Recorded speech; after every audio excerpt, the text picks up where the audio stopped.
talk about the year Deontay Gibson has had.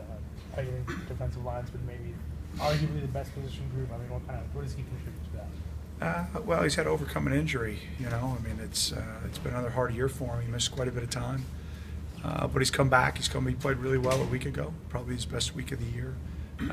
He's a guy that's been through a lot of battles. He's done a really good job for us, not only on the field but also off the field.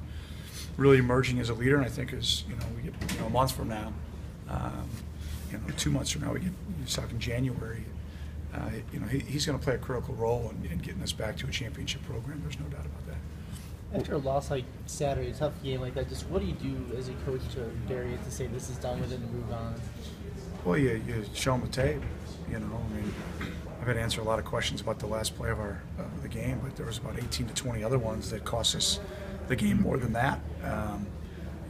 We can't make those kind of mistakes. You can't fumble the ball. You can't snap it poorly. You can't do those things. You can't be first down at the 15-yard line and punt the ball. And those are all, you can't miss field goals. Those are big critical mistakes. Those are big critical mistakes that were in our control.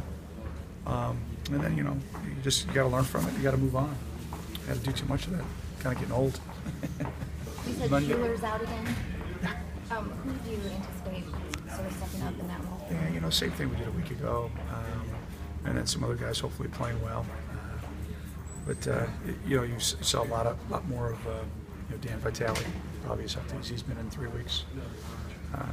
Hopefully he'll continue to stay healthy through the end of the week. It's important. You detailed the issues with the offensive line that front. Yeah.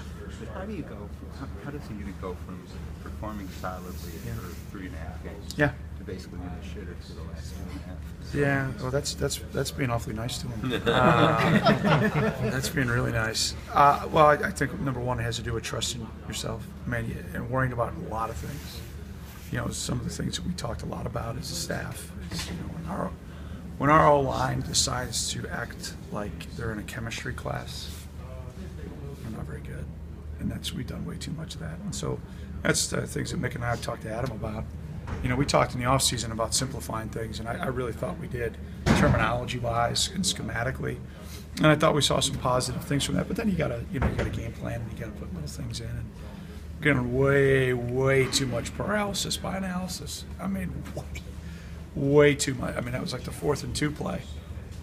That's a good call, and we don't block at the point of attack. That's just inexcusable. That's where we're at right now. We just got to keep coaching the guys, keep them to play fast. Following up on that, is that what you said yesterday on the Big Ten call? And I really didn't know what you meant. Yeah. You said, like, when this team overthinks, it's a disaster. Yeah. So you mean on a specific play call when they don't just do their assignment? Well, they think Well, yeah, you're worrying about, what if they do this and what if they do that? Who cares? Just go play. I mean, I don't know how many times we've said that to our offense this year. We understand that we've prepared you for AB, as much as we can, but just go play the play. Go play the play. And, a lot of that has to do with, I've been that guy. I was that guy my sophomore year. It was trying to be perfect, and that's not football. Football is not perfect. Just go play hard. I don't think, and it was the thing we talked to the guys about. I don't think we were physical. I don't think we were physical at Iowa on the offense. I don't think we were physical last week. We're catching things. We're not attacking, and it's been a big point of emphasis. Really since the Iowa game, and we're not consistent enough there. Last year, there was a lot of fretting, it seemed like, about the cornerbacks, who was playing well. This year, we haven't really heard as much about that. There's been a storyline. Have you liked how Nick and Matt have kind of progressed? Yeah, well, first of all, we weren't very good a year ago. We had a lot of injuries happen, and then we just weren't very consistent at that position. And so we had competition. And we go through basically most of the summer with really good competition. I think it helped Matt and Nick, and then we're, 3 weeks in, and we lose 2 of the guys who were part of that competition, and DJ and Dwight. So I think that competition really helped those 2 guys. I think Matt, for a younger player, sophomore, is a really special player. I've said it a bunch. He reminds me a lot of McManus, a lot of Sherrick, a lot of pride in the way he plays. He does it every rep.